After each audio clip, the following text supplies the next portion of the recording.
Good evening, ladies and gentlemen.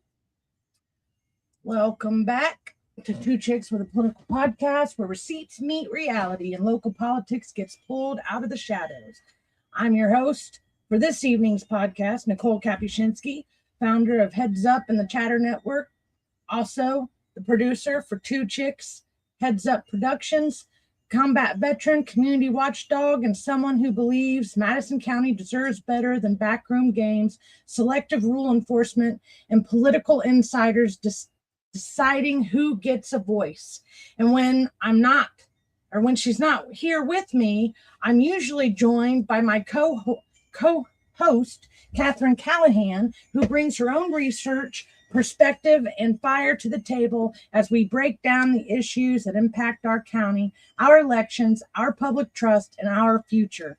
Tonight's episode is part of a series that we started on Thursday. After some time, me and Catherine had talked and decided that we couldn't put all the topics into one podcast because all of them... Hold on. She sent me a text message. We couldn't put all these into a podcast anyway. So we're going to discuss the political games in Madison County, Indiana. So this is part 3. We're going to talk about the District 5 complaint filed by Russ Willis against me and Catherine. I'm not going to go too deep into Catherine's complaint. I'll save that for her when she's ready to talk about that.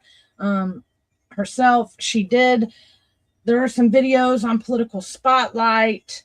I think she did an episode talking about hers, but I have not really talked about mine because I've just been in shock the whole time that I even got this far as being able to campaign and file to run for office. So I was just happy to be in a seat. Let's see what else. Election complaints have been ignored, and the ongoing problem of political rules being used like weapons instead of standards. We'll also discuss Russ Willis' public statements under oath regarding the lawsuit connected to the attempted taking of my half-acre, and why those statements matter when the same people involved in political leadership are also influencing complaints, party rules, and public narratives.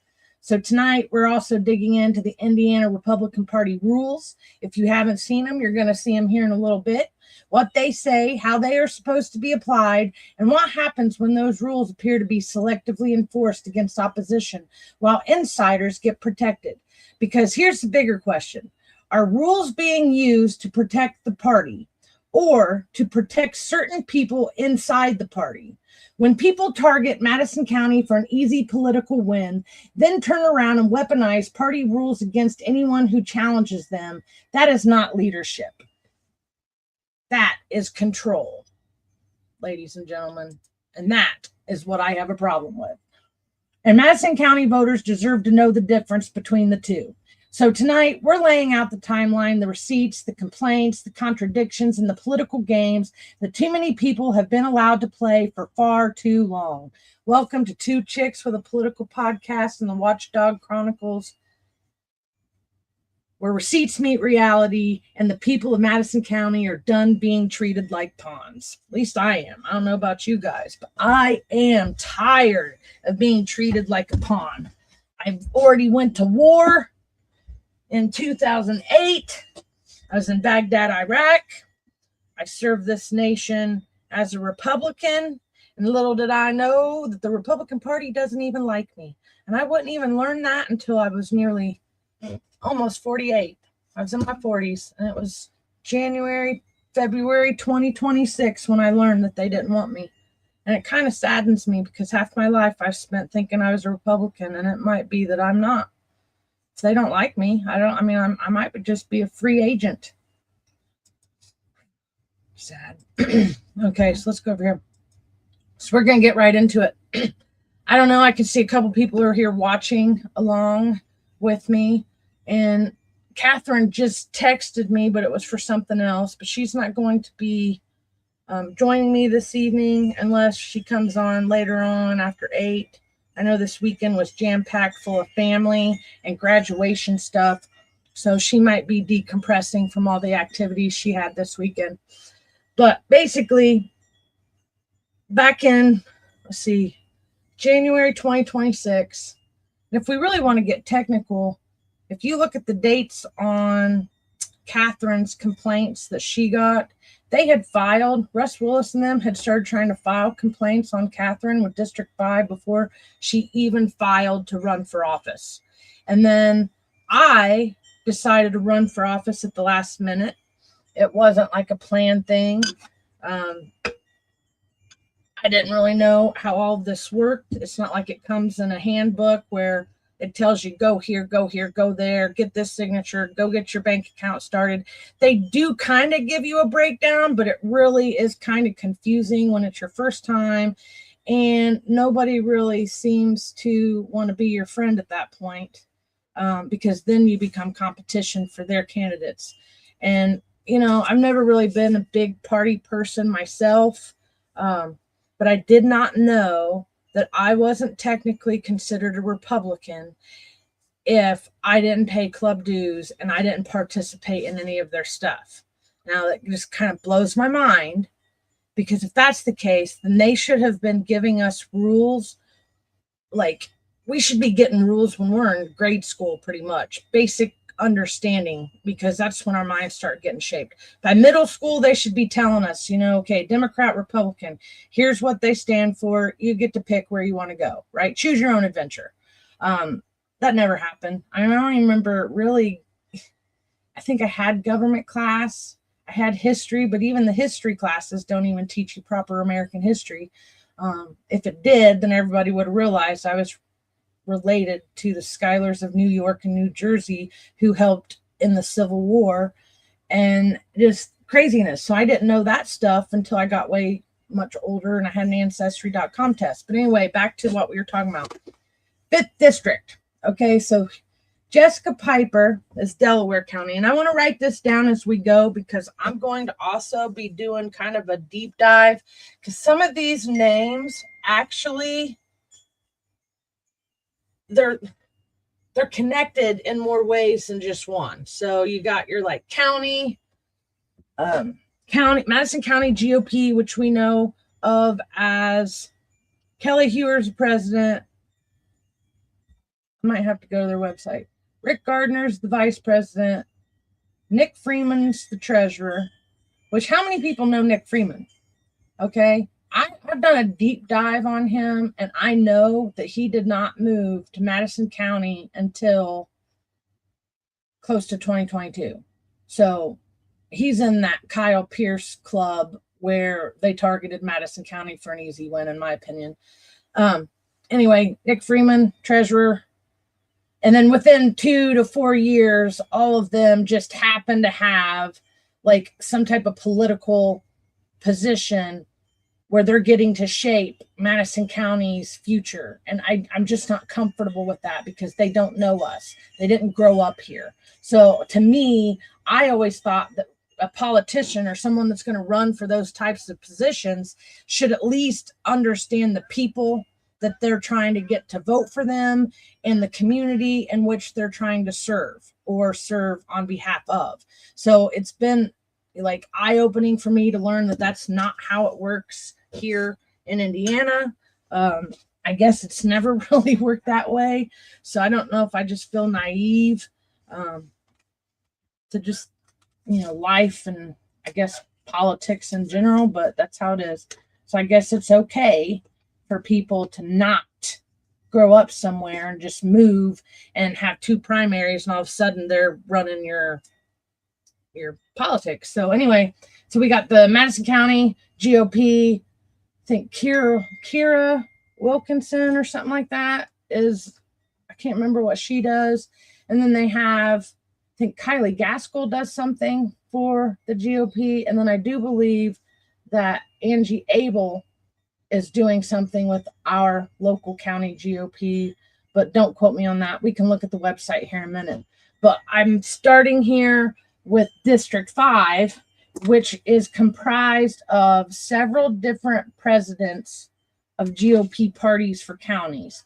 So this would be Jessica Pipers for Delaware County. Darren Reese is, okay, I will figure out what he's for here in a minute. How do you spell that? Darren Reese. Okay. Then you got Kelly Hewersh. Then they never return your emails. If you got a question or you got a comment or you got a concern, none of them, nobody returns your emails or returns my emails. They might return whoever's, your emails, but they don't return my emails. They don't return my husband's emails. And my husband's grown up here in Madison County too, and he's just been mind blown by how some of these people treat me as a combat veteran. And none of them are combat veterans, but I serve this nation, and they taught me that I'm supposed to protect politicians. And no, like at this point, I'm just so flabbergasted that they train the military to help what exactly? Because now I'm like, some of this stuff is so corrupt. Okay, so I'm looking at Mario. I don't even know how to pronounce that name, but I think he's an attorney of some sort. And of course, we can't see which counties each one of these represent. So as we go, I will try to figure out who does what for what county. We know Madison, and then it looks like Jessica Piper, the one who sent me this email, is for Delaware County. Now, if you don't know the background of me and Russ Willis, then I suggest holding on to the side of your seats and bear with me for a moment, because I'm going to show you the clip of where Russ Willis lies on me in 2023. So me and Russ Willis have been going back and forth for many years, and nobody has came to save me. So it's just like we learned from Aaron Brockovich with the water situation and the environmental contaminations. Superman's not coming, okay? And I've learned on so many facets, the Army's not coming to save me. Indiana's not coming to save me. Madison County, whoever's in charge of law enforcement, most definitely isn't coming to save me. And if I wasn't a smart person, I wouldn't be here now having this podcast or even be on my property, because Hudson would have got my half acre. I would have still been paying for it. And it just was an ugly situation, but I won. So we'll get back to that. So I get this. I filed on like the 23rd of January. I get this email on Aaron's birthday. So it was kind of like a a birthday bust, basically, because we couldn't have. I was so distraught. I mean, you want to talk about trigger? I was hurt. And then I go reading some of the stuff that's in this email, which I'm going to get to here in a minute. If anybody wants to follow along or actually talk to me, I'm going to be engaging on the Two Chics YouTube channel on the live video. I'll be over there in a minute because I got to pull it up, and then I'll go show you what I'm getting ready to get into. Do you need something? Okay. Switch over here. So it really is kind of difficult to do all this on my own, but you know, practice makes perfect. And Rome wasn't built in a day, so eventually I'll get it all figured out and it'll run like clockwork. Okay, hey, Six Puppies, just seeing you come in. I guess I could pop up get my stuff going on over here. So I am on the Two Chics channel. I don't know if Catherine's going to be popping in or not, but it's kind of the same stuff. We both went through this together, and I'm actually glad that I filed to run with a friend, you know, because getting hit by something as intense as this GOP stuff I'm getting ready to show everybody, that was insane for me. And so I can't imagine what it would have been like for me to go through that alone without having anybody to talk to. Catherine was just as shocked. All the people that we had to call and ask questions. Okay, that's fine, puppies. You can come back and watch later. But anyway, if I would have been on my own, I just couldn't imagine getting through this the way that we did. And Laureen White came in to help us, and then Christopher Bilbrey. We were only allowed so many witnesses, and I didn't feel like I wanted to send in the A team, not, you know, I needed people that knew how to talk, and we literally only got like 3 to 5 minutes apiece. I mean, it was kind of stupid, and it's not even really like in a courtroom. You know, you're going in front of people that maybe one of them understands law and the other one might be a secretary. Not knocking anybody, okay? I'm not knocking professions, but you know, they're not really law professionals, but they get to make these decisions as if they are. So, okay, let me get back to my email. So the first letter, notice of hearing, blah, blah, blah, blah, blah, blah, blah. But the important thing in this letter is, maybe not this one. This is just telling me about the hearing and where it was going to be located. Okay, let's get, and this is the rule. Like, this is rules. So mind you, I had not seen any rules of a Republican Party ever. I mean, and I've been voting Republican in Madison County since 1998 or 99, around that time. And I've never seen Republican Party rules.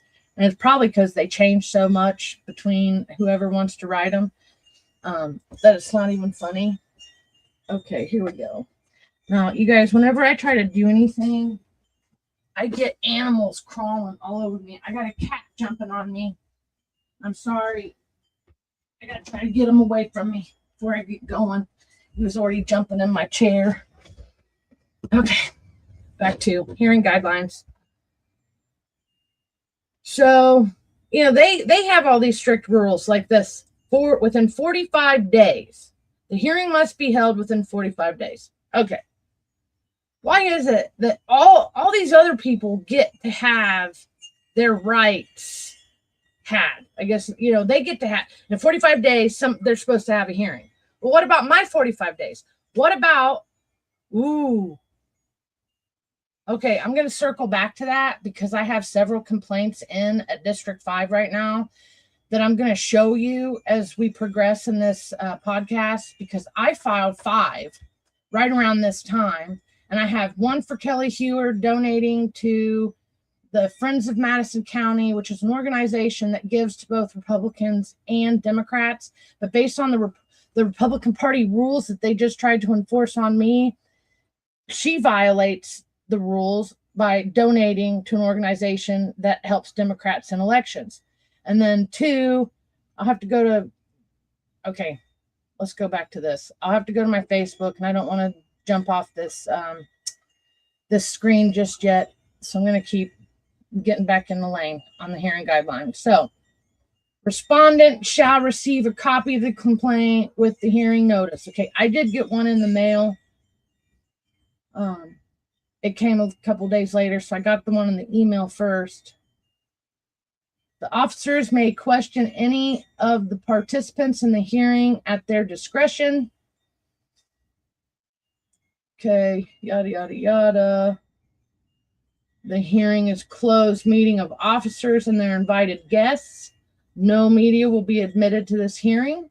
Okay, I don't know if they did that on purpose so that we couldn't get a bunch of people in the room. And we did have the parking lot full. I don't know if any of you guys saw the videos from the day of the hearing, but we had a party in the parking lot. Democrats and Republicans showed up to support us. Okay, so it wasn't just one-sided.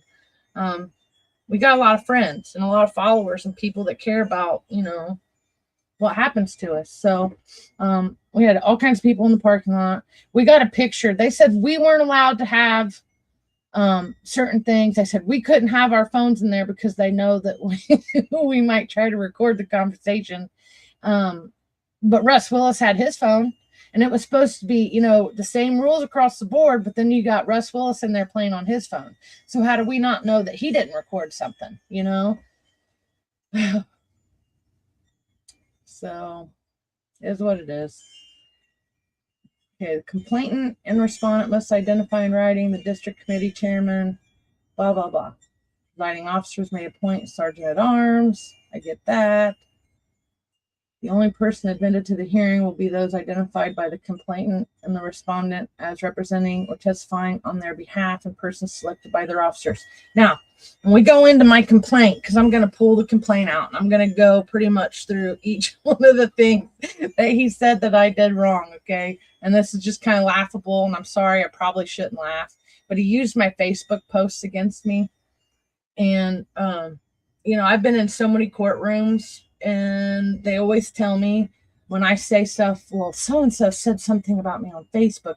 You know how many times the judges laughed at me when I said that so-and-so said something about me on Facebook, and there was nothing I could do about it? But then Russ Willis waltzes in here and totally uses everything that I've said. Well, not everything, but a good, I don't know, 25% of my posts. He used some of the words that I said against me in this complaint that you're going to see here in a minute. And he used, well, we'll just keep going on this. I don't want to squirrel. So this was, okay, this goes at, okay, yeah, let's look at this one. So name of complainant, Russ Willis. And for those of you that don't know, he is the former, what do you call him? Former president of the Madison County Election Board. So he has ignored more election complaints that I have filed than anybody else that I have an aught with. Okay. He did it for nearly 5 years and got away with it. And the only reason why he got away with it was last year they had him step down, and I think it had something to do, and don't quote me on this, but they probably made him step down because they knew that his goose was cooked by all the people that had the complaints in, and all of our complaints wound up getting ruled moot points, which I think is crap. I think that anytime someone commits a crime, especially election crimes where they repeat them over and over and over again, even if they're supposed to be the one in charge of the elections, they should be getting in trouble. So he didn't get in trouble, but the moment that they smelled my filing, and they wanted, okay, so I filed for two things in case people didn't know this. I filed for the Madison County Council District 2. That was my practice run. It was Steve Sumner's old seat. Diana Likens sits there now. Mikhail Vaughn wants it. Okay, fine, whatever. I didn't care if I won or lost. I really didn't. I just wanted to figure out how it worked. Then what I really wanted was one of the delegate positions. And I didn't even really push it that hard because I was sick for most of the campaign dealing with a tooth infection, which is going to be pulled Tuesday. It's going to get extracted Tuesday. So anyway, anybody following along with that, that should be over here soon too.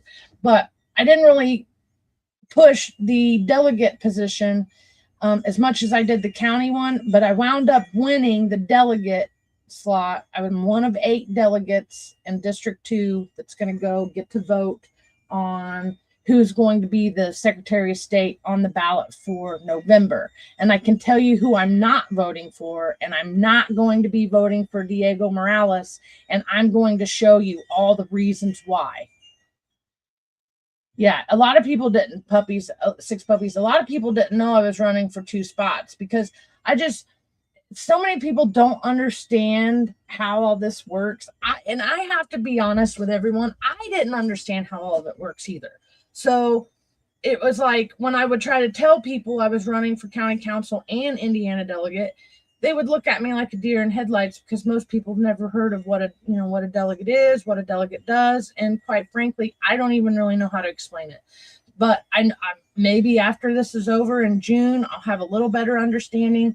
I could pull up definitions, but the gist of it is I'm going to get to vote in June at the Republican convention on who is going to be representing the Republican Party in the general election in November. And I'm not voting for Diego. And I'll show you, he's actually in this complaint and they lied. And I'm going to show you how they lied as we go forth. So, oh, this one's not even filled out. Okay. This one's not filled out. And here's the other issue I have with people. Like, this is wife and husband email, and this is AOL from like 90s. These people don't want to get hip with times. I didn't even know they still had AOL. Okay, I'm going to skip that. You can find her addresses if you want. All you got to do is look up the assessor stuff. Okay. 6 puppies is saying, I think I didn't see you on my ballot for 2 spots. I think so, puppies, because I was District 2 and for the delegate, and I believe it's a little bigger than the county council spot, but yeah, it's not by much, but yeah, I think it cuts off right at the bottom of County Council District 2, which kind of runs along White River. And it goes from Delaware County to Hamilton County up into Perkinsville, which is where my ancestors are buried. And I have like 7 or 8 generations buried at the Perkinsville Cemetery. But back to, so the rule that they tried to say I broke, respondent has repeatedly supported Democrat candidates in violation of State Party Rule 125. Now, do you know what Rule 125 is? Anybody? I sure as heck didn't know what it was. Okay, let's pull that up real quick. So let's go here to Google. And then I'm learning about the data centers, and Google has its own data center. And I'm just, dude, everything I do seems to be surrounded by tech. And it makes me kind of sad to think that building a data center could make people sick in the surrounding area. Okay, let's see if I can get to the website. No, that's not what I want. Obviously I've been there. That's how you can tell I've been somewhere. It's purple. If I haven't been there, it's blue. Okay, that's a PDF. I don't really want the PDF though. Let me see. Well, I wanted to go to the website, so in case any of you guys want to look this up. Let's see. Oh wait, this might be national. Okay. I think that's national. Okay.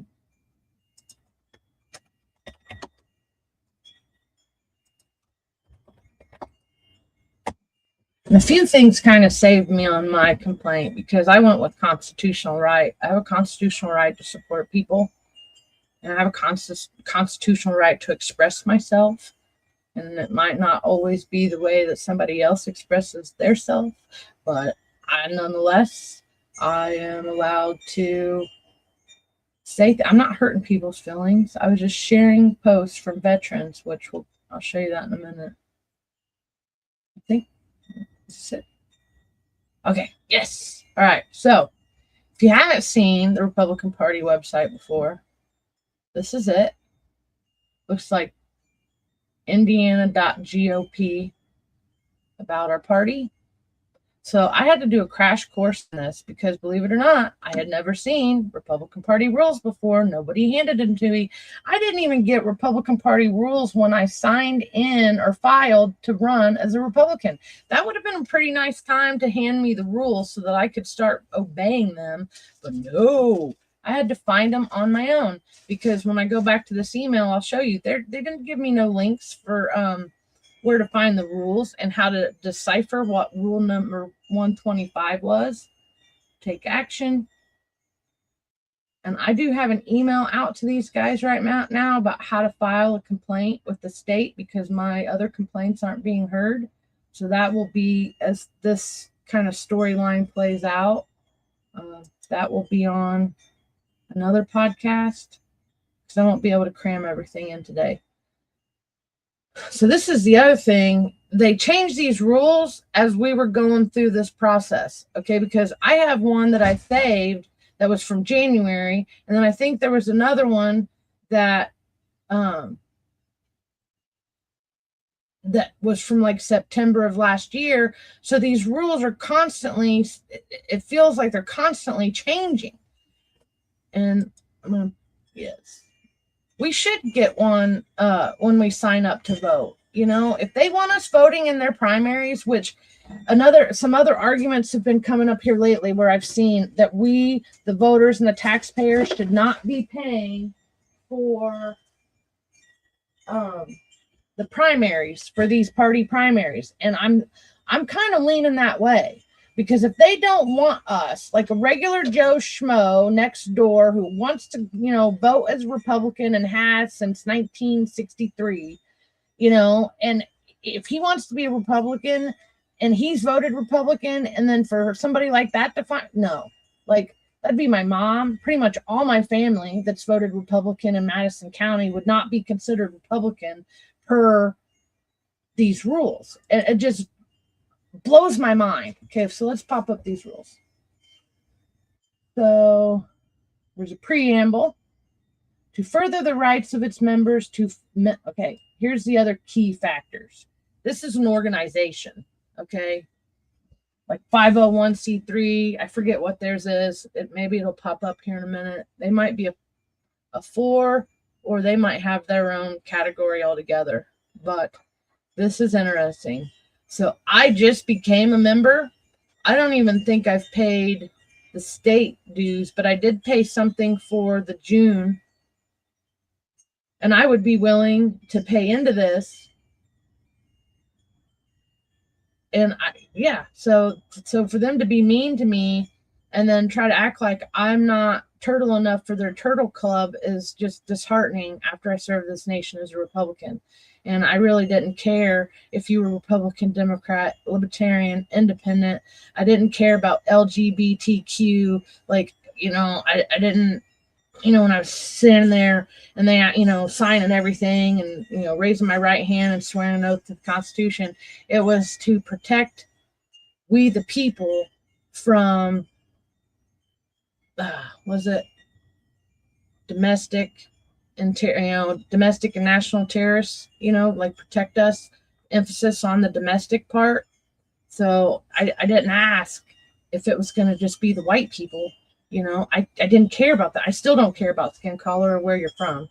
That just doesn't, it's not one of my things. I make friends based on how nice they are and if we get along and just this little conversations. And I have a lot of friends from all generations, from all kinds of cultures and backgrounds and walks of life, religion, everything. It's just not my thing to be judging people based on like their political affiliation. So this bothers me that I got judged based on it right out the gate. So freely to associate to achieve goals of the party. To achieve goals of the party. This is one of starts red flags for me, because we should be achieving goals as Americans for our state and for our nation, for our counties, our townships and cities, not for a party that may or may not care about voters. And that's another story for another day. Indiana Republican Party State Committee adopts the following rules. Okay, wait until I show you who's on this committee. Okay, and some of the backstory that we're getting ready to get into. So, okay, so it does tell you complaints. Okay, I've done all this stuff. Felony conviction. Okay, we'll come back to that. I'll circle back to that one. All right, so here we go. Chapter 1, general provisions. I'm not going to read through all these. I just want you to understand that there's a whole bunch of rules you've probably never seen before. And the Democrats have them too. So you might want to go check. If you're a Democrat and you're watching this, then you might want to go check your Democrat state party rules as well, because you'd be surprised at some of the stuff we found in this. Okay.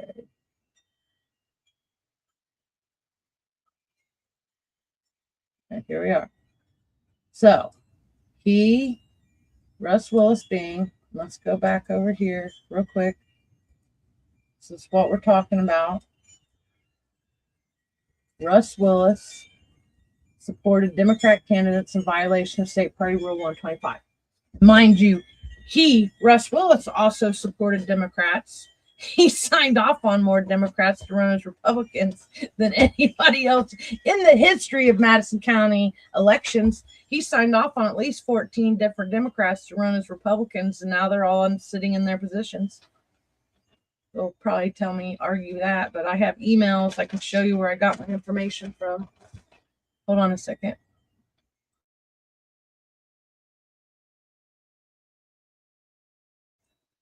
I have a visitor in the back. It's a cat. His name's Wally, and he is climbing all over my stuff.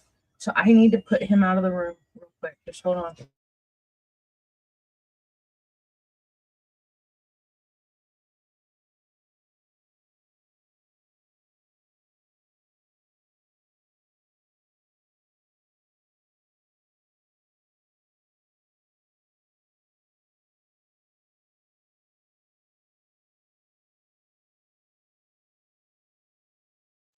Oh, okay, I'm back.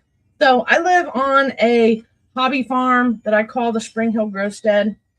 And I have my own kitty colony. I have dogs. I have all kinds of little things that I take care of. So coming to my house and hanging out and visiting is like a box of chocolates. You never know what you're going to get. But I think it's always fun. Unless there's chores to be done. Doing chores is not fun. Okay, so here's this. So what they were trying to do when they filed this complaint is they were trying to get me bumped from being a delegate, because I couldn't wrap my head around why they would go to District 5. But then when you look at some of the wording in this next spot, the next page, okay, no, it's going to be the next packet of pages, then it kind of tells you a little bit why. But they were more concerned about me being something in the Republican Party for the next 10 years than they were about me running as an actual candidate for the county council. And I believe it's because there's a whole bunch to it. There's a long story, so I won't go into details. But, here. So, I don't know if you guys want me to read all this to you. I don't have my notes here, but basically everything I'm about to show you is fabricated, okay? I can prove it. Obviously, I was able to prove something, or my people were able to prove something for me at the hearing, and I was able to stay as a Republican in good standing. But let's get to it. So, during the 2020 election cycle, Nicole publicly endorsed Libertarian nominees. Okay, during the 2020 election cycle is when everybody turned their back on me. Okay, I was getting hammered by my next door neighbor who happened to be a Democrat, and he was trying to steal my half acre, which I'll go into that, and I'll show you some other stuff if we get enough time, because we're already like at 40 minutes out since I started. So I might have to come back and go into detail, but let's see what we can get through. So Hodgson tried to steal my property. I was filing complaints left and right, and they were getting ignored by none other than Russ Willis. So here we are 6 years later. Russ Willis is now filing a complaint against me, but not for what everybody thinks it is. I can't answer anything on Facebook right now. So if you're watching on Facebook, you'll have to jump over to the YouTube channel. And let me get the banner going that shows you how to get over here. Here we go. To engage the audience. So if you want to talk to like Six Puppies and whoever else is on the thread on YouTube. Did I see Karen? Okay, I see Danny's on there. Hello, Danny. So if you want to have conversations with some of the other viewers, or just talk back and forth with me when I can, then jump over here to the two Chics, and this is what it looks like, just so you know. So I can talk to people over here on this side. This isn't here on the YouTube channel. It's just here on this one, the one that kind of shows everybody what's going on in this chat on the podcast. So let's get back to, where was I going? Back to the rules. Right here. The term Republican in good standing shall be defined as a Republican who supports Republican nominees and who does not actively or openly support another candidate against a Republican nominee. Now, mind you, I had not received any rules either, so I had no clue that what I was doing was wrong or bad. I was supporting another veteran who I had done a lot of activism with. I've been doing activism in Indiana since like 2013. I've done a lot of really cool stuff. You can go through my pictures and my photo albums on my Facebook if you want to see some of the stuff I've done.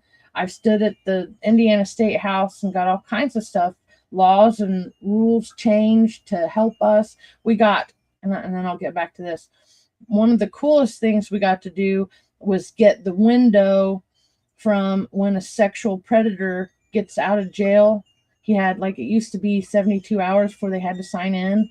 We were able to get that closed to before they even leave the jail. They're supposed to get registered as a sex offender. So that's one of the, I worked on that earlier in like 2012. So I guess really 2011, I started doing things at the Indiana State House. So anyway, back to this. I supported a veteran that I had advocated with for many years. Let's see, what else? Libertarian nominee for governor, as well as 2 Democratic candidates and another Libertarian. Okay, so in the 2024, acknowledging that she was not in good standing. I don't even know what in good standing meant. So this is party mentality.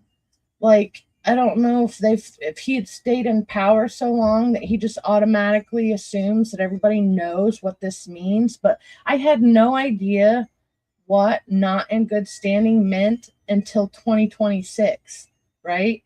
And then, let's see, in the 2020 election, promoted federal Democratic candidates for Congress, and within 48 hours of announcing her intent, she shared a post supporting a Democrat running for Anderson Township. Okay, he is they're talking about Obadiah Smith Jr., and he is a veteran who happens to be like a, what do they call them? When they're the preachers in uniform. So like, I can't even think of the name of it right now because I'm trying to get through this. But Obadiah Smith Jr., that's who he's talking about. I said he was a nice guy, right? And I got punished for saying that Obadiah was a nice guy and that any of my Democrat friends should vote for him.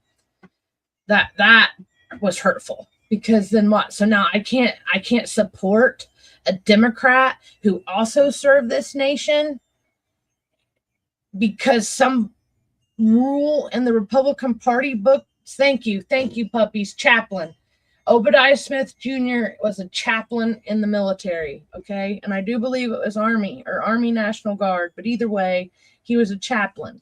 And so he found me and came to introduce himself because of the Veterans Coffee Club. And so then I run a network of 20,000, 30,000 plus people.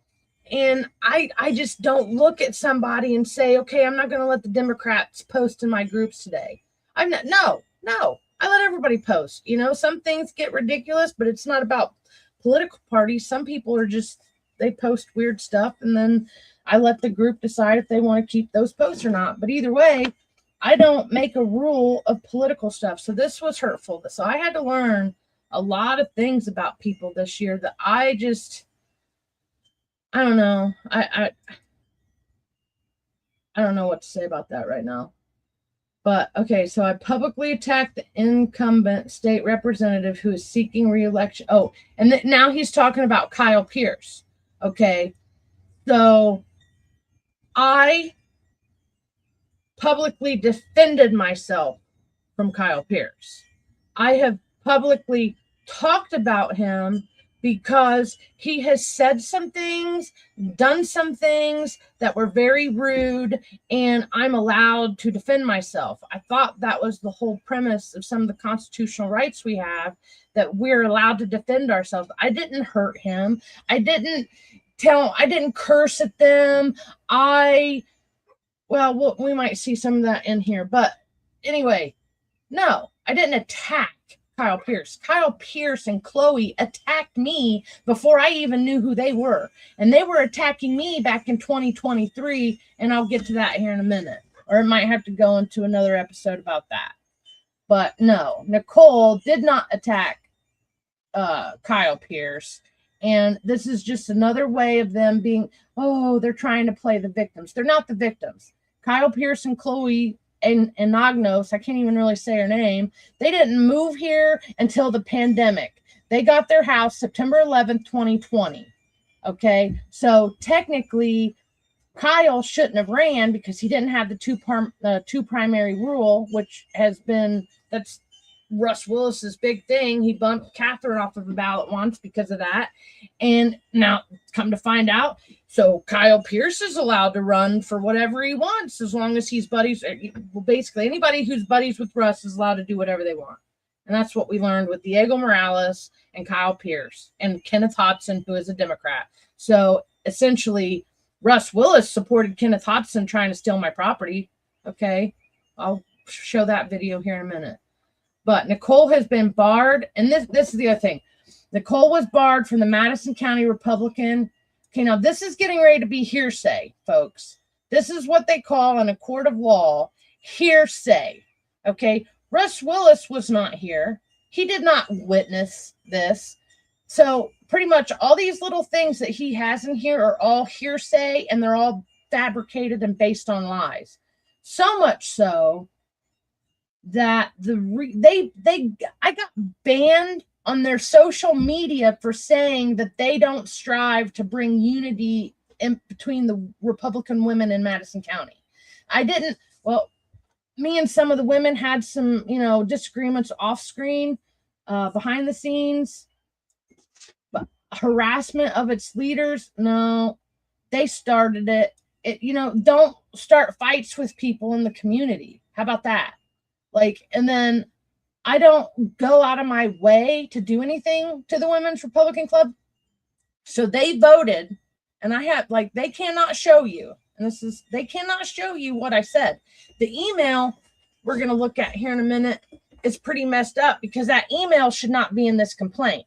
So Chloe Anagnos and her husband, Kyle Pierce, weaponized the rules of the Republican Party, and they used them against me and Catherine in February, and nobody cares. Nobody cares that they're writing the rules as we go and using it against people, apparently. They supposedly, you got Kyle Pierce wanting to be the next Charlie Kirk, and you got his wife, who's the Timu version of freaking Erica Kirk.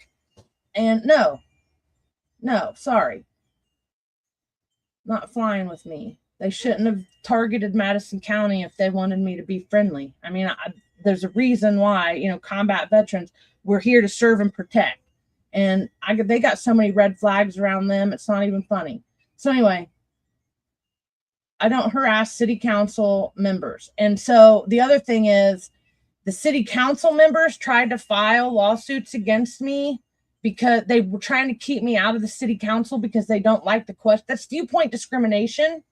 And even the judge, Angela, Sims, sided with me and said that they did not have evidence. So for this to be in here is ridiculous because they had no evidence. I am not harassing people.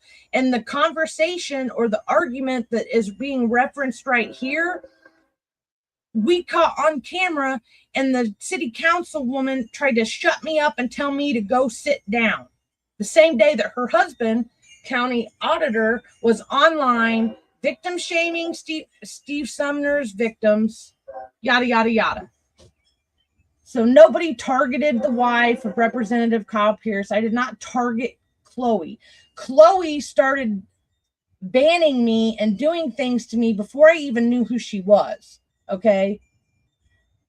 Personal attacks, professional and personal attacks. No, I'm talking about you. If you guys don't want to be talked about, then don't get into politics. Okay. Nobody is attacking her professionally and personal attacks. I'm defending myself because my Facebook did get shut down. 5 minutes after I got into an argument with Chloe and Agnos and Kyle, and that day on July 6, 2025, Kyle Pierce started that fight. He got on Facebook and started talking crap to me and Catherine. Then he pulled Chloe into it, and Chloe wants to believe that her bylaws in the club supersede the Constitution, and I do not agree. So 5 minutes after fighting with them, I get labeled as a terrorist. The label of terrorist. You know, want to know who told me that Meta went rogue and this really highfalutin possibility of what happened? None other than Kyle Pierce. So whatever, you guys, this hearsay. I'm not attacking anyone, and I'm they got on the radio last week talking about me. So I'm not allowed to talk about them. Only they're allowed to talk about me. See, it just whatever. She has attacked 3 of the 4 members of the Madison County Central Committee on Social Media. Yeah, because I don't even look at it as attack. I have asked them to hear my election complaints, and they have ignored me. And what happened when we started? When you file a complaint, you're supposed to have a hearing in 45 days. Why am I not getting hearings? Why have none of my complaints been adjudicated? These are the people that are in charge of adjudicating complaints, and they're not doing their jobs. No, it's not like I'm getting ready to show you proof. Okay, matter of fact, here is what Russ Willis did in 2023. Mind you, my lawsuit was not for election complaints. So why they would try to throw that in there and try to say that my complaint was covered under my land dispute case is beyond me. The two go hand in hand, and I can't tell one story without telling the other. But here is President Russ Willis bold-faced lying. The complaint that we have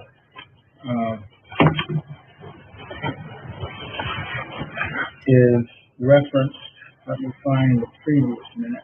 This is a second complaint regarding a residency dispute with Kenneth Hodgson, who was a Madison School Board candidate. And we dealt with that at the July 8th, 2022 meeting.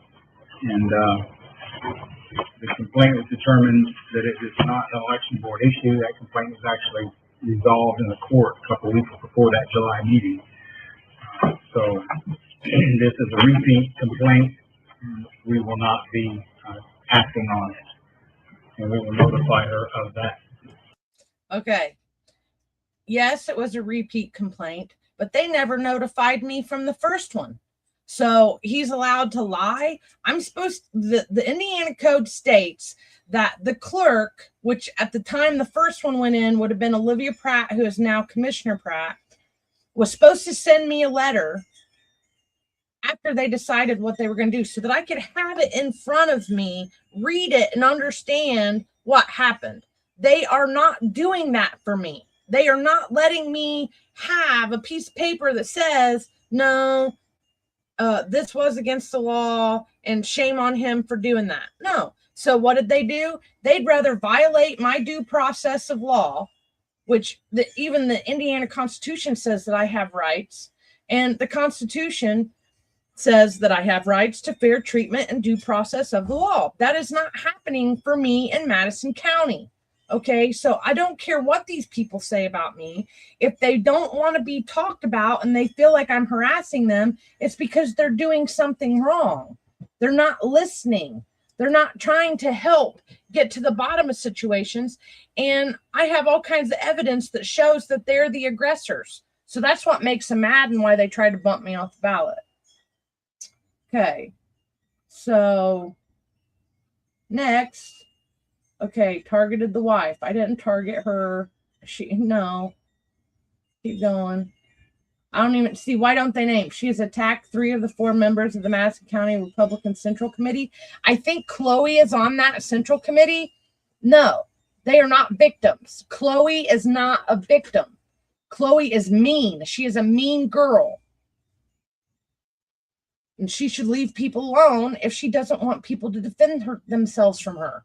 Okay, so I'm about to show you some other stuff. So additionally, she has made repeated unfounded accusations against the Madison County Election Board and has resorted to personal attacks against both Republican board member and county clerk, who is a Republican. No, because county clerk, I just showed you. Here, did you in this video clip right here, did you see Linda Smith jumping up and saying, hey, whoa, we need to give her a hearing. We need to hear what she has to say about this case and not take Russ Willis's word for it. And I don't think this is Tim Lannon right here. Okay, I can't remember who was sitting here this day. But either way, they don't let me have due process. Let me see. With a copy of the July minutes. Basically, to clarify, it's already been dealt with and what it amounts to. Yeah, it's not within our jurisdiction to deal with. Yeah. So basically, Kenneth Hodson got away with committing election crimes in 2020. And just so happens that same year, Kyle Pierce had residency issues, and so did Diego Morales. So no wonder they didn't want to look at it, and they still don't want to look at it because they don't want to admit that they did anything wrong. And nobody's coming in to investigate it. Whose fault is that? Not mine. I'm the voter, taxpayer, ex-military, having to obey every single law, jot and tittle of something. You know, I can't even fart without one of these people making a fake complaint about me. So there's that one. Back to this one. So, okay, if Nicole has a pattern of harassment, then why are they not getting Nicole in trouble with the courts? Let that sink in for a minute. Misconduct and open defiance of party expectations. No one's ever given me party expectations. So, you know, if Chloe is who you want, then you can have Chloe and Kyle. But don't forget, you know, that I almost took a bullet for everybody, and my willingness to serve this nation as a Republican, and I don't even get credit for that from any of these people. So, yeah, we don't get along. And Linda Smith used to be a Democrat too. So, you know, you want to get technical. I'm dealing with people that were once Democrats turned to Republican. And so, of course, we're not going to get along because their core values are not Republican, but their core values are not Christian conservative. Okay. If they were Christian conservative, then we wouldn't be here having this argument because we would have been able to sit down like adults and have a civil conversation. I mean, come on. Anybody who met Catherine Callahan, and if I can sit down and have civil conversations with her, even if we have heated debates back and forth with one another, at the end of the conversation, we can agree to disagree and move on, That's what these people need to be doing, but they don't want to sit down and argue with me or debate me because they know that I'm right, and all of them are ignoring my election complaints. Kyle Pierce ignored the one with the my absentee ballot getting stolen. So, I mean, come on now. Her actions are not mere policy disagreements or expressions of differing viewpoints. Okay, says who? Russ Willis? They constitute willful and, by her own admission, malicious efforts to undermine the values and the rule. No. By my own admission, no. I have never said anything such of that. Malicious efforts. So they're trying to paint me like maleficent or whatever because I disagree with them. So this is the route that they want to go. And they're willing to lie, cheat, and do whatever to get there. That's not my fault. So here we go. So September 11th, the same day that Chloe and Kyle purchased their house in Madison County, I was supporting a libertarian. Well, I didn't get rules, and I hadn't been too primaried in. I didn't even know you had to take 2 primaries to be a Republican. It's quite sad. So some of these are cut in such a way that it makes it appear as something else.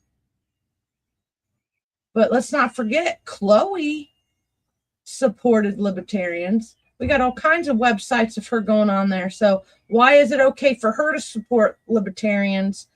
And she wasn't even a Republican in good standing until 2024. So this email I'm getting ready to show you and all these, what they're saying I did wrong,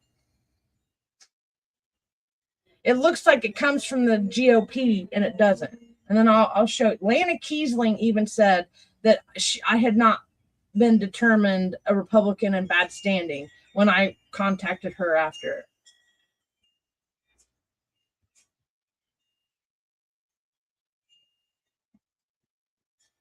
Okay, I'm going to have a mixed ballot. Okay, you know how it would have stopped me from having a mixed ballot? If the Republican Party would have been nicer to me, I wouldn't have had to make posts like this. But up until this point, in October of 2024, they had already helped cost me nearly $100,000 in damages. And they want me to play nice. No, like I am playing nice. I'm being an adult as much as I can. Sorry that they don't, if they can be brutally rude and brutally like deceptive, I'm allowed to support who I want, and it shouldn't matter what they support. So Fred Reese is a good person. Rebecca Crooms of crimes. Rebecca Crooms is a good person. I wasn't sure of who I was going to vote for. Yeah. And I think my third one, you know who I voted for? Christy Grabowski. And look what she did to me at the election poll on April 25th of 2026. She allowed electioneering to take place. She participated with Mikkel Vaughn on that.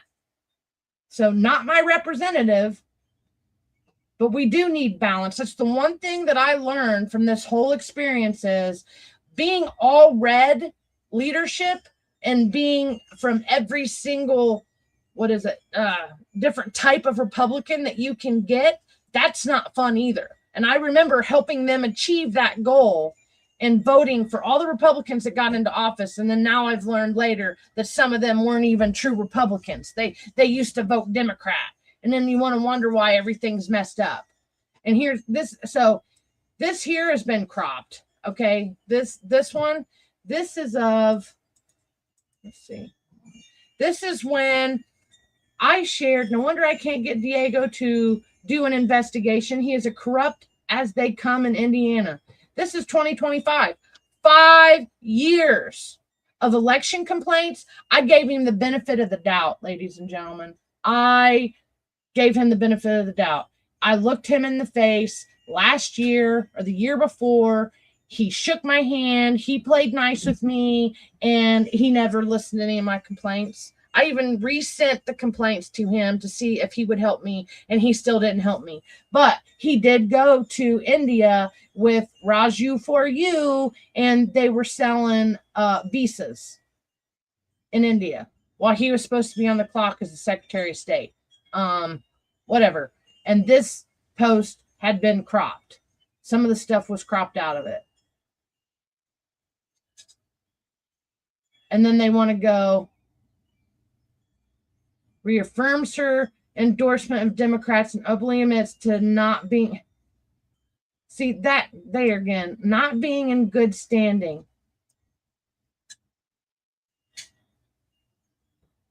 No, you guys, they tell people I'm not in good standing with the Republican Party because I endorsed 2 Democrats. They were the better candidates than the ones that they had in front of us. So I'm not sorry about that. That should be protective speech, protective actions. But no, they have party rules. And okay, political nepotism. I'm sorry, but I do not like political nepotism. When you have 3 family members in some of the highest positions in the county, and then you want to go downtown Anderson, just, anybody, walk downtown Anderson and you try to tell me if it's safe. Tell me if it's safe. Go try to walk on some of the Madison County trails that they're trying to promote.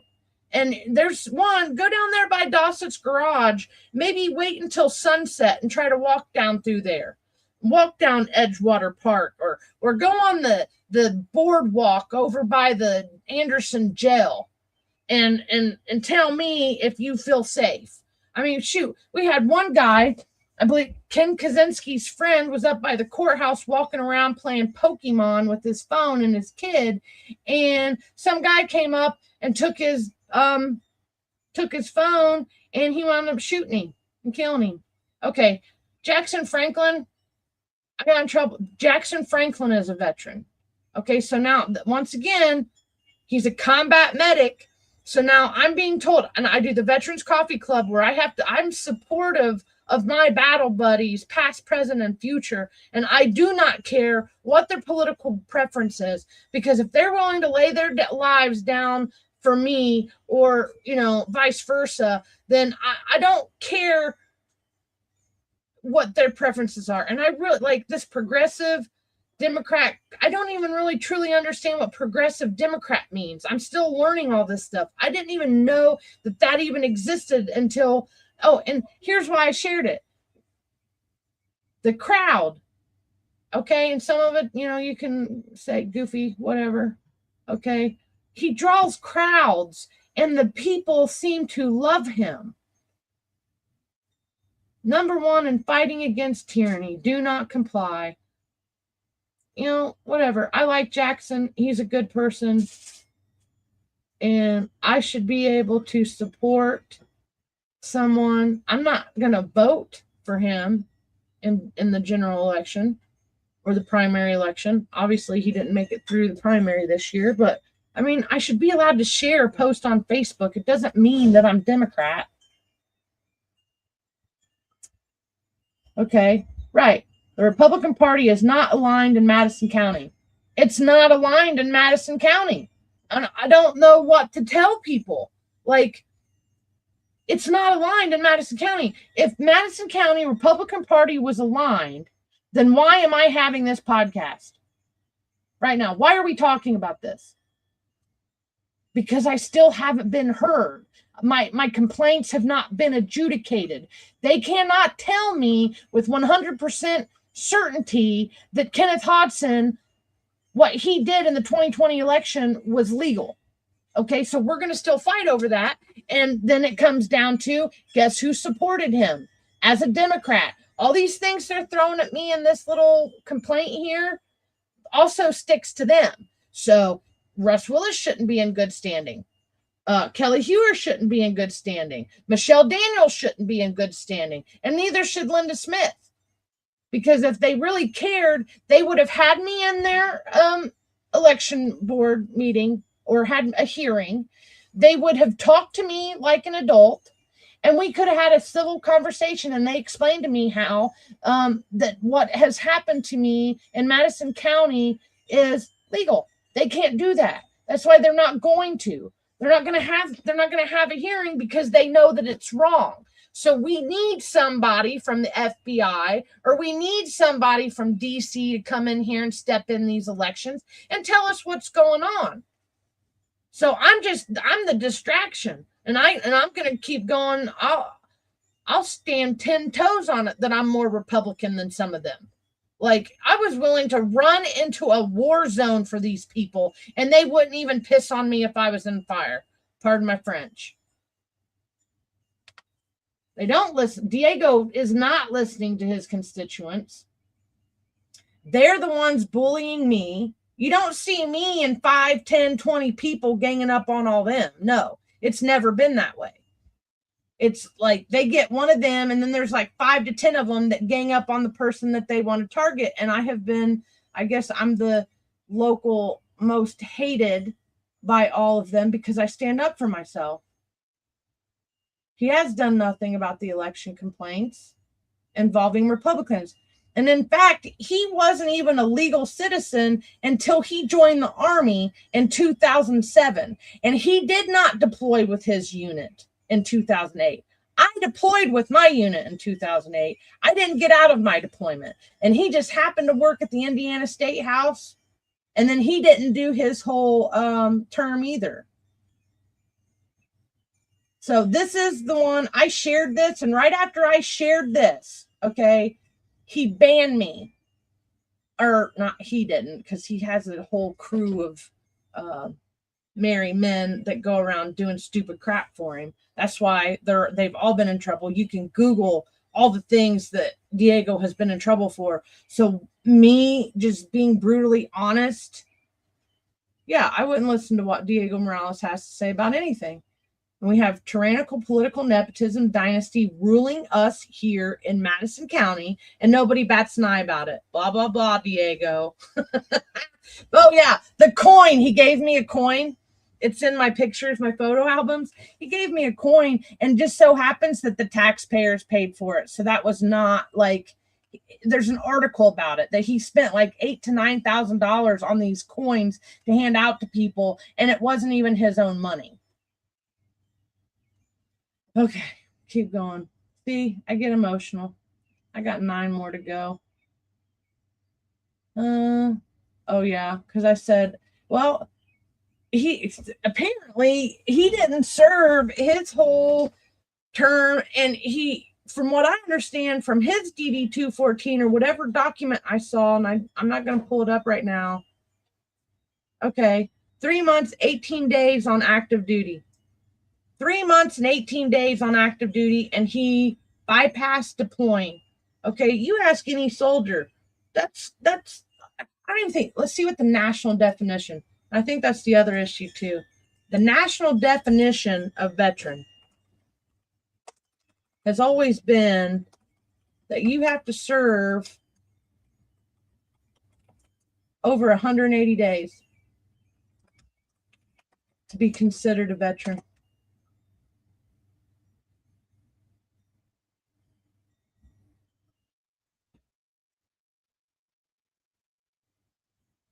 Okay. Maybe it's the VA definition. One of them. Plus, this stuff's already changed by now. But I know in 2016 they changed it. You're not even on my screen with me. Right there. I know in 2016 they changed the definition for Indiana. But up until 2016, some National Guardsmen wasn't even considered veterans because of the way that they served. It's just sad. So a lot of people, National Guard veterans, don't even get the same types of benefits that active duty soldiers do. Let's see. VA definition of a veteran. It only defines a veteran, any person who served on active duty, active military. Even at that, I think there's a certain limit. I think it's like 180 days. Okay, this one. Entered active duty, minimum service requirements. Law generally requires to have served 24 continuous months of active duty or the full period of which you were called to order. So technically, some of them only served like 180 days of active duty. So see, there's a lot of issues with how that goes. So I won't even go into that. But yeah, that's why I said that, because I was under the impression that he served full term and he didn't. He went 7 years. And then I don't know what happened. They don't talk about that in the news. Oh, here's the post. A good candidate in Anderson for my Dem friends, for my Democrat friends. I have a lot of Democrat friends. Oh, there you go. I have a lot of Democrat friends that I grew up with. And so I was just recommending him. I still think he's a nice person.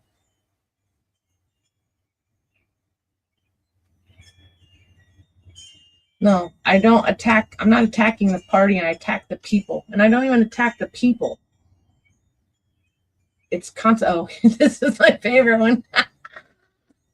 I got in trouble for sharing Bob. This is Bob.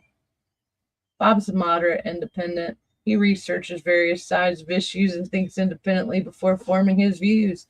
That way, Bob feels good, not blindly marching in lockstep with tribal clans, because he knows the two major parties divide us to stay in power. Be like Bob. So what is this? Why am I showing you this? Because the Republican Party is divided and they don't want good people with them because they have agenda. They have an agenda. And I obviously don't know. I'm not turtle enough for the club, but I'm not going to quit just because somebody that's not from here comes in and wants to decide how to dictate who a Republican is and who it's not. And they were also writing the rules at the same time. I shared this one made Kyle mad. So I think that's why all that stuff got into the, got in this, right? So you can tell, even though Russ was the face that went through this, filed this, Kyle, Chloe, and Diego and them, they helped him, okay, because they wouldn't have got this information without them getting mad at me. And I'm sorry if you write stupid bills that hurt people in Madison County. We're going to talk about you, Kyle Pierce, Chloe Anagnos. Okay, now Chloe ran for a delegate and I beat her. Okay, so that's probably why she was talking about me last week, because her feelings got hurt. She got beat by me. Well, leave me alone. People actually like me, Chloe. So anyway, I shared this. Hold on, I'm gonna just give me a minute, but read through some of this. This because I got in trouble for this, so there must be something really good on here that we need to be paying attention.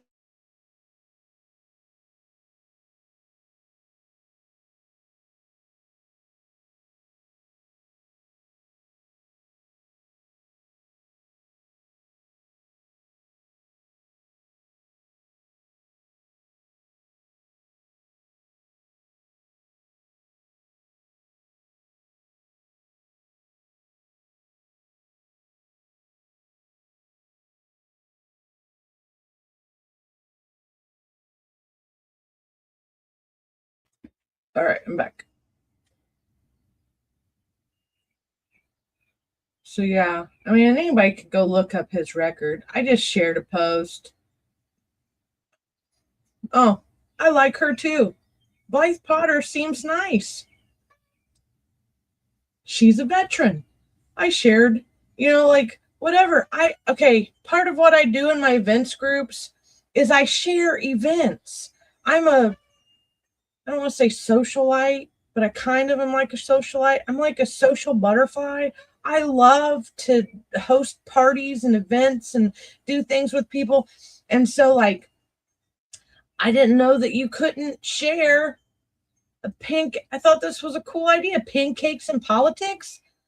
I mean, it's like my pizza and politics event that I had in 24 with Catherine. But anyway, back to, she's a veteran. So I have an issue with being told that I can't support a veteran who happens to be a Democrat.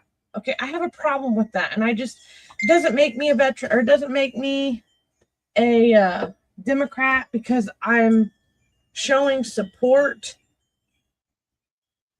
at all. But whatever. People can clearly tell when they talk to me that I'm not necessarily a Democrat. Okay, what's this one? Oh, it's the same thing. They just reshared something.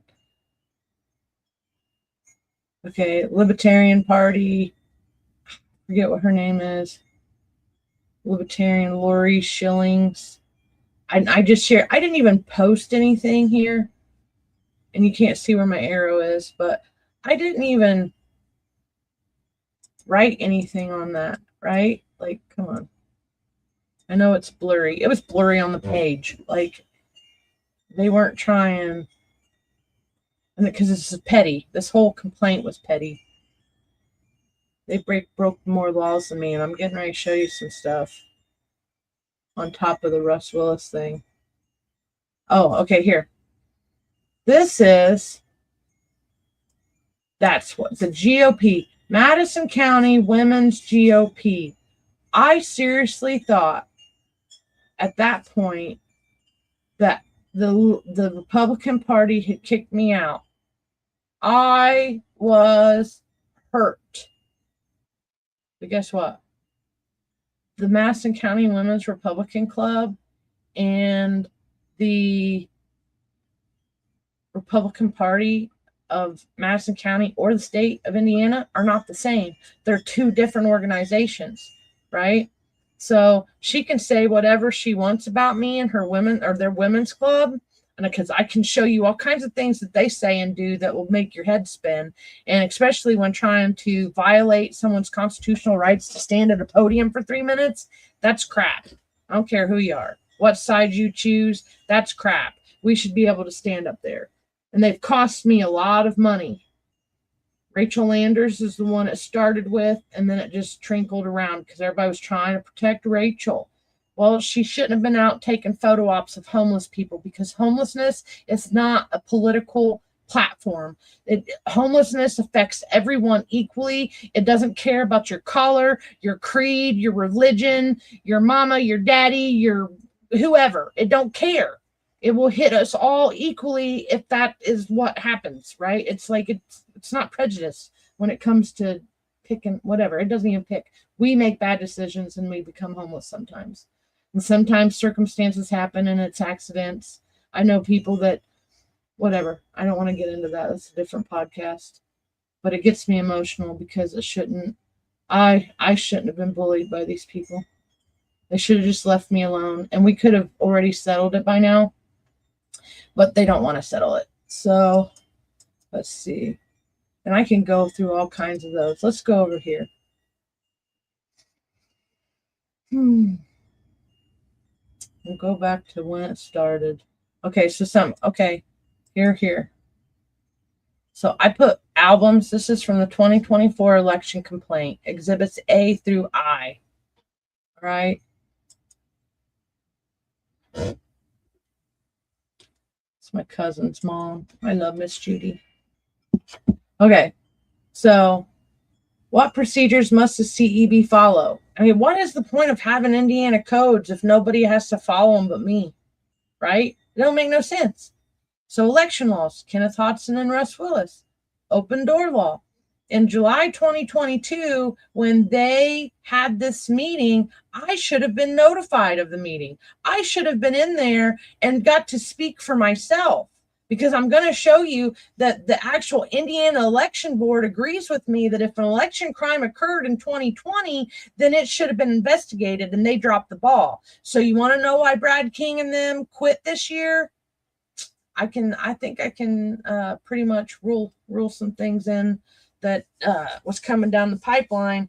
And I told them back in December of 2025, because I'd been arguing these points for 5 years, 6 years, 5-6 years, that they were wrong. And when the stuff starts crumbling, they're going to be in trouble too. And now they're not here no more. You know, they stepped down this year. Well, nobody wants to hold people accountable. Okay, so he made the decisions. Here's the other thing. More formal Robert's Rules of Order. If you don't know what Robert's Rules of Order are, I highly suggest that you go figure it out. So if you ever want to speak at a podium, that you understand what the terms mean. And actually, I suggest for everyone to get the Robert's Rules of Order for Dummies. Okay, it breaks it down. You can find stuff on Google. You can Google it too, but Robert's Rules of Order are very important. So when I pick through all these Indiana codes, County Elections Board authority is exercised by majority vote. In that video, okay, in this video with Russ Willis, he doesn't even let them vote. He just tells them what happened, and they just go along with it. Like, oh, well, okay. No, that's not very nice. So 2 major roles of every county election board. So this is where I started learning that what we see is judicial type proceedings related to elections. So they give the Madison County Election Board power, and I'm talking power, even if they do not have a law degree. Michelle Daniels does not have a law degree. And that too. Yeah, okay, here's a good point. 6 puppies brought up. Everyone is 1 check from homeless. I mean, pretty much, if something happens and you don't get a paycheck, you could lose your house in a month. I mean, it is sad. So the open door law was violated. I can't get anybody to listen to me. And I'm not harassing anyone. I'm stating facts. So if facts are now harassment, we're in big trouble, Madison County, America. If me stating Indiana Code 4-21.5 is harassment, then I don't know what to tell folks, because I'm not harassing people. I'm just quoting what the law says, and they're not following it, and nobody's enforcing it. And I have, okay, that's a good one. I'll show you guys. Get a little bit of excitement up in here. Where's the screen? Okay. Let's see this. So I'm on my original. This heads up is my original channel that I started with. Oh, I got all kinds of stuff on this one. This is the one where they let Russ Willis in, knowing that there was all these complaints on him. And okay, in 2025, the Madison County Election Board finally answered me. Okay, that's our 2024. So let me see.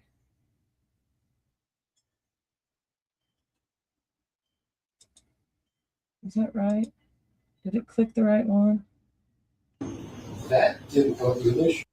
Hold on. I don't think it clicked the right one. So this is when I got crank anchored by Michelle Daniels. John, hi, it's Michelle Daniels with the election board. I started to text you a bunch of stuff, but it got to be so long. I thought, this is ridiculous. I need about only 5 minutes of your time, but it would have been the email and text it was just too much. Because I want to tell you how I think that the best way to approach this. I want to see what you think. And I say crank anchored because she wasn't supposed to call me. She thought she was calling the attorney. And so I was so mad. But this is how I found out that they were having a meeting about my 2024 complaint about the complaint system and about Hodson and how all of them were participating. So I'm not sure how it's harassment to force them to do their jobs or ask them to do something other than ignore me. So I'll be here all night. And if you want to call me tomorrow, it's fine. My number is... All right. I shouldn't pick on her, but you know what? She is not. I don't know why anybody would put this woman in power. And here's one where she says, hold on. She went where she was sent by her Uncle Sam.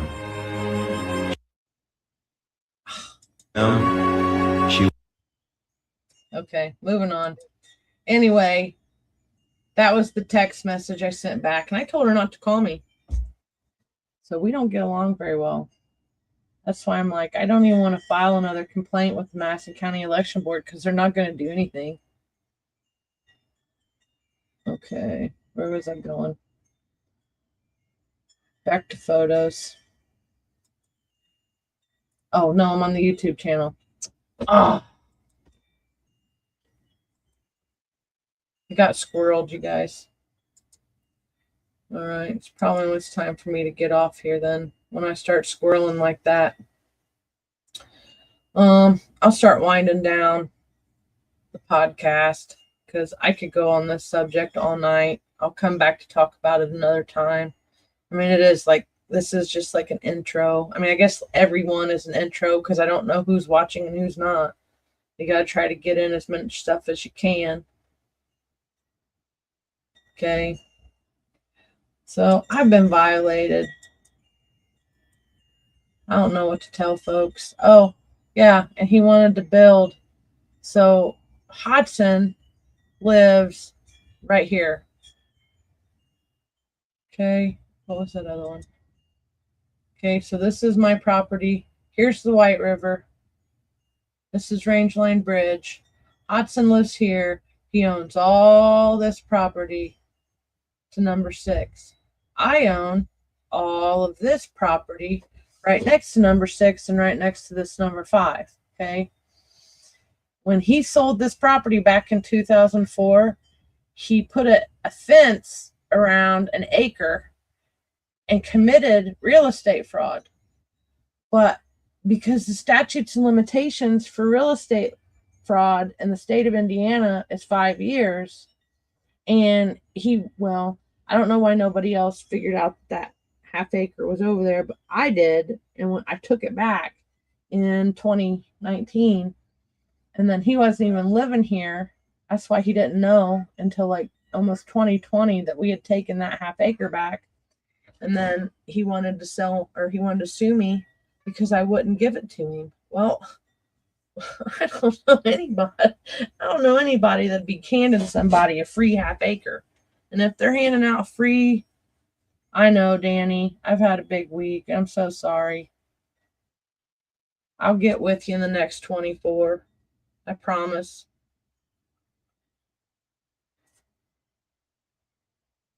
Oh, hey, Karen. Oh, you did just get in. Okay, look, my buddy's here. Yes, Danny, thank you. Don't forget to hit that like button. From the time of notice, real estate fraud. Okay. I don't know. I've had so much stuff happen since then.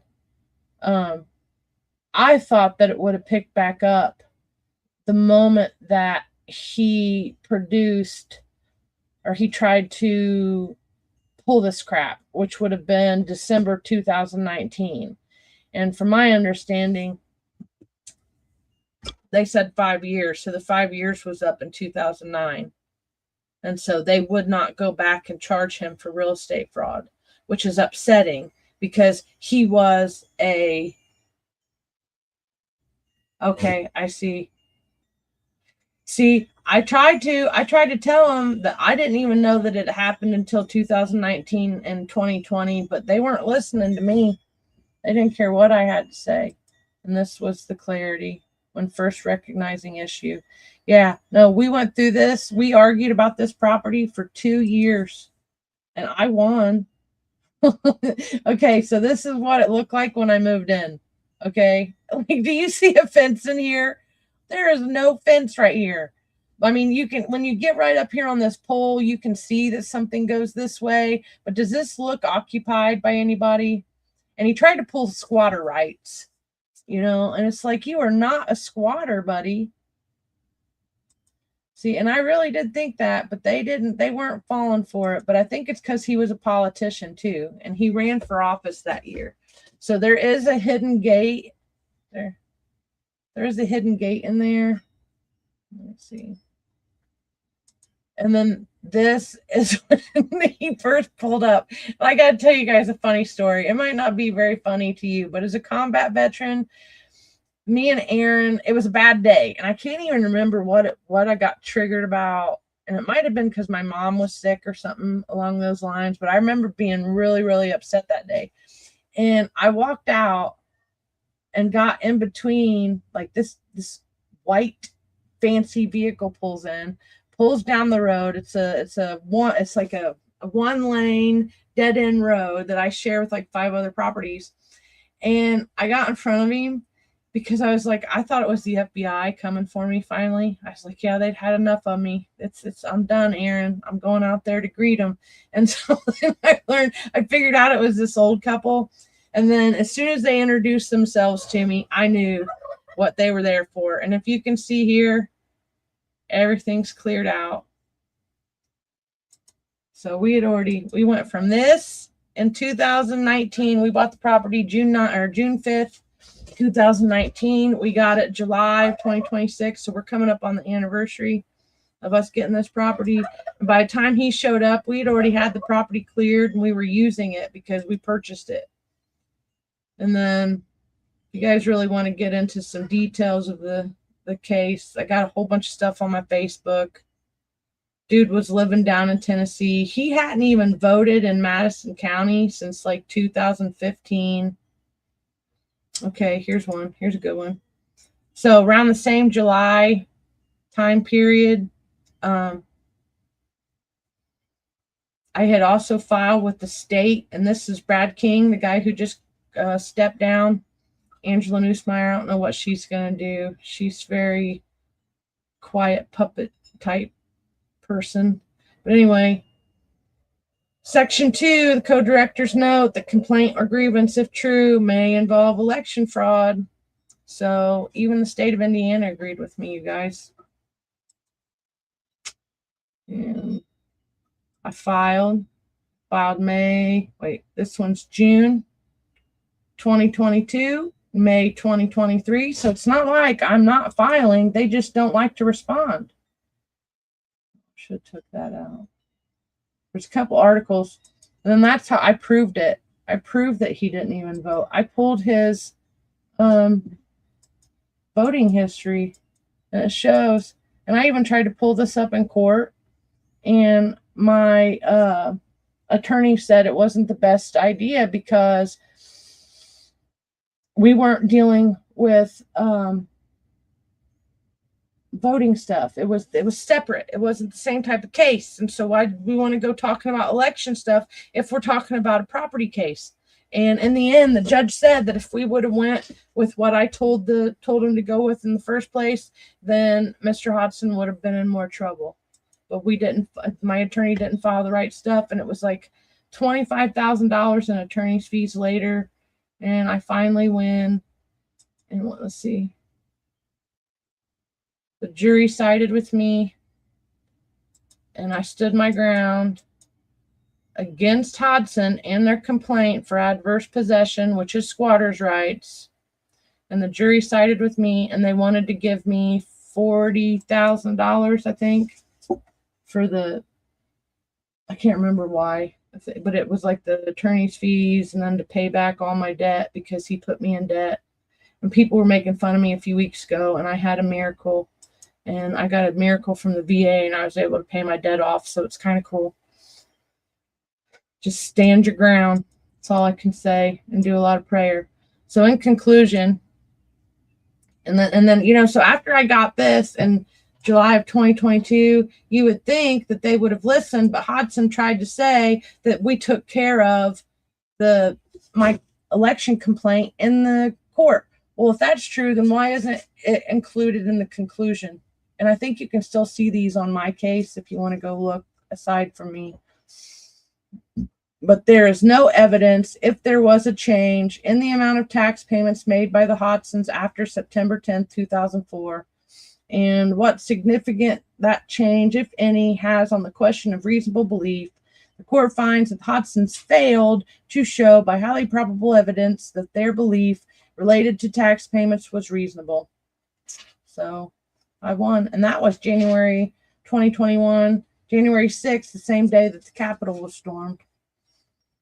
And then Hodson decided he wanted to take it to trial, and the rest is history.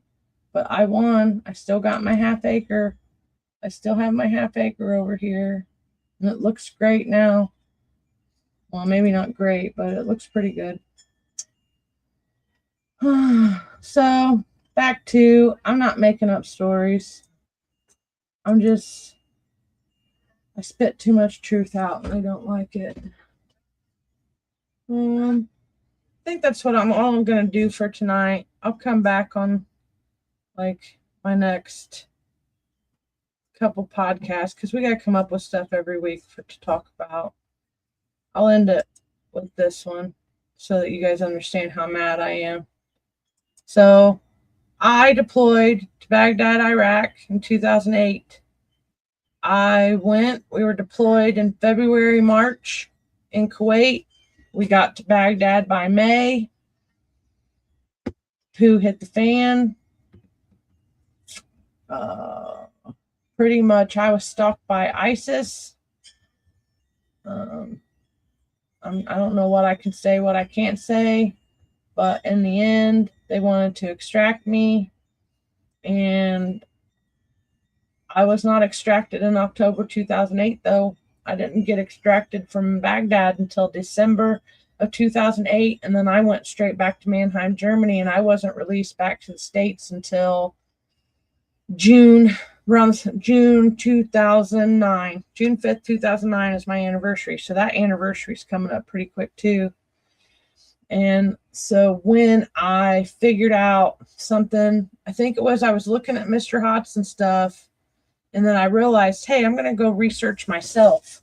And so I go research myself, and this says that I walked in October of 2008, which is impossible. I could not have walked in there. So I got a hold of Kyle Pierce. This is my first interaction with him, and he did get me this paperwork.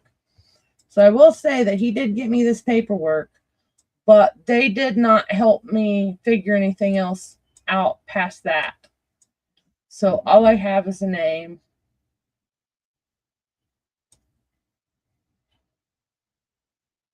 Oh, yeah. So I'm looking at my notes. I love leaving me little Nicky notes. That's what I call them. So this right here shows Nicole Schuyler, 5/29/08. Yeah, Schuyler. Okay, I'd already changed my name. You can totally see through that. So that sucks. I might have to take that down and go back. Anyway, okay, back to real 2008 signature.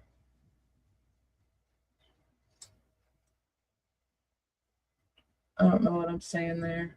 But my email did get hacked, so I wouldn't even have known some of this stuff. Okay. Precinct, Anderson 2-1. That's important for everybody to figure out what precinct you live in. General, full ballot.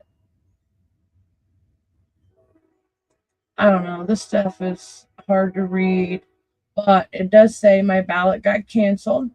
Canceled due to application being canceled. See, I don't know. They pulled some fast ones. This is why it's important to know what's going on. I think they should be putting in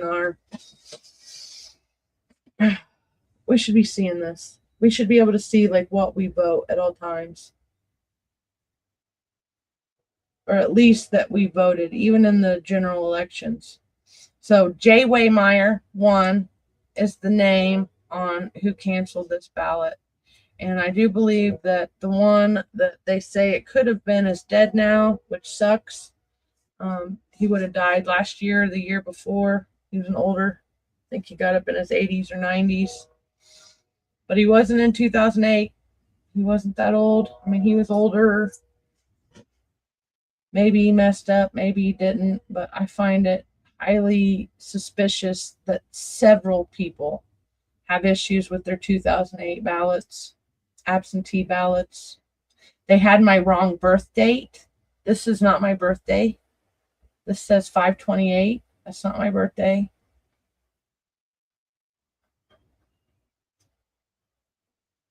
So anyway, Go check your ballots. Indiana voters.in.gov. And it should pull up if you've, well, all your information should pull up. It's just nuts. So anyway, Kyle got a hold of this stuff. He did nothing with it. He said that it was an accident, and I just don't believe it. I think there should have been an investigation. And I know we can't take back presidents, but I think that somebody voted for Obama using my absentee ballot, and I almost got killed in a war zone, so I'm still a little disgruntled about it. So with that, I think I'm done, guys. It's almost, I don't know if Political Spotlight comes on tonight, but we'll be back on Thursday, if not before. I might do some side quests this week. There's a couple topics that we've been talking about.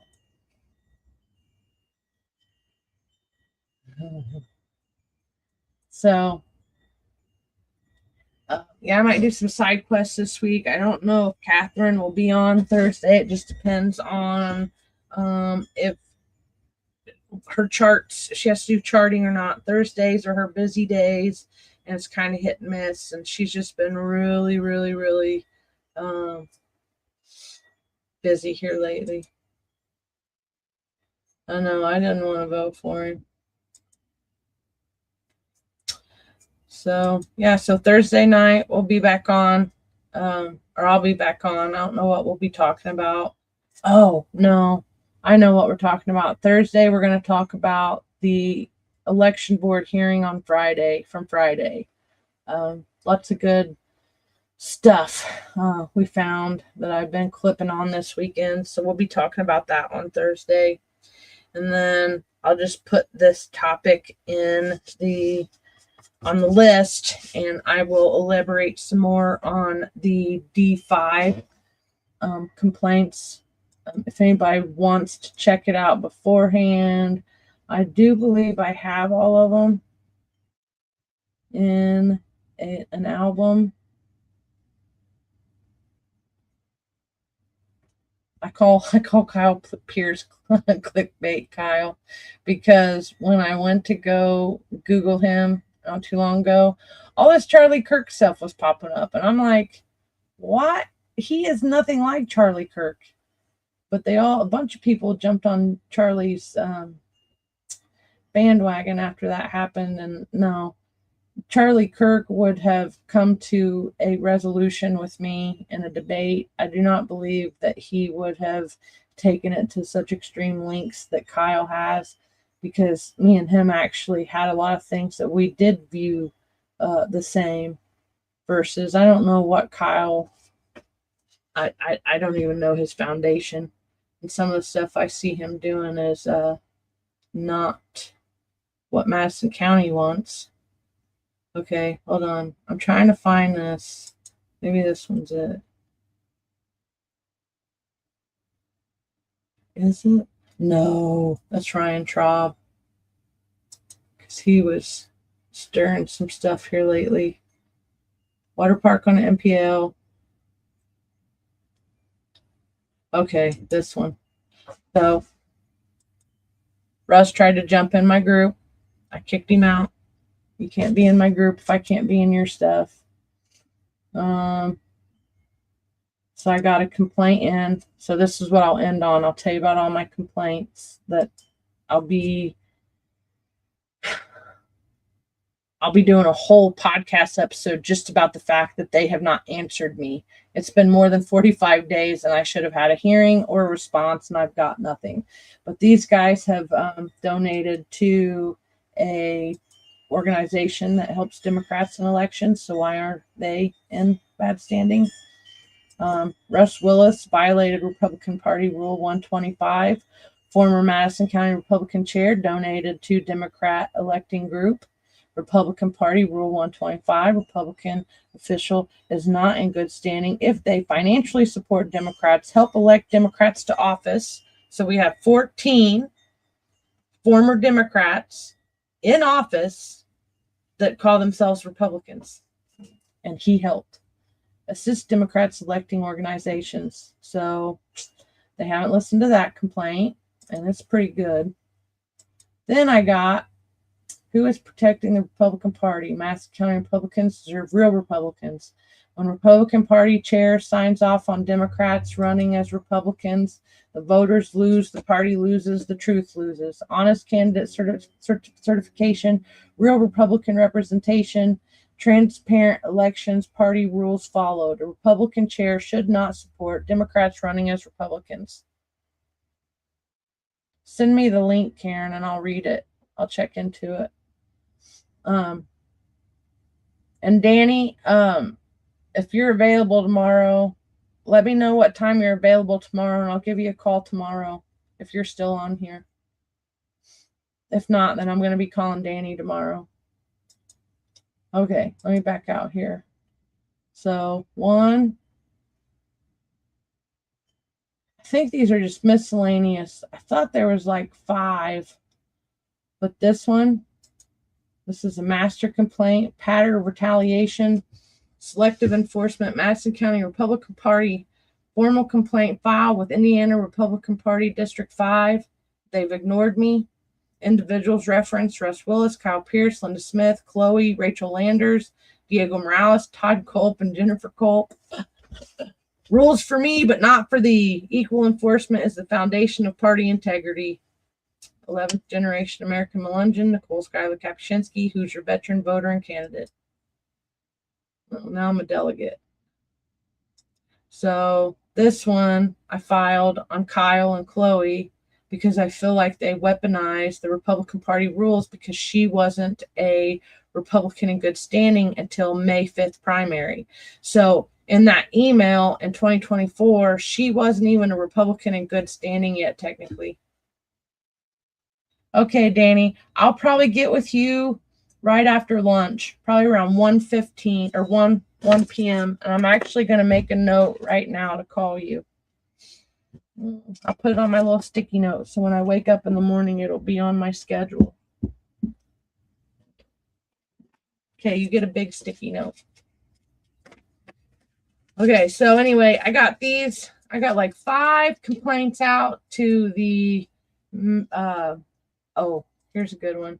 I showed you all that stuff. Yeah, they did. I shared something from Kindle and Casey's show, and look, so they totally took out what was there and even the description. So if you have to alter the things to, filing a complaint against somebody, what's that say about the person filing the complaint? They're a liar. Russ Willis has a history of lying. Let's see. So this is, you guys can come and check us out. I have stuff on Google Drives. Oh, okay. So this is the thing I was talking about. So let me get the bigger one so you can see it.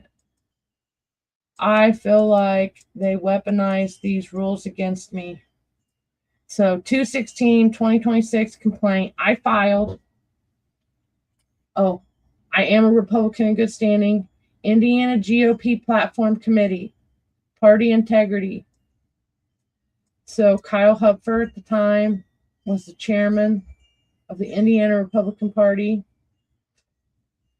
Kyle Pierce. So he was writing rules, and his wife wasn't even a Republican in good standing when he started helping write these rules. And look who this is. Down here at the bottom, Darren Reese. Hi, Darren. He's from Grant County. So, I wanted to write that down because I was writing stuff down to go into look and research some more and then have more information for the next time when we come back.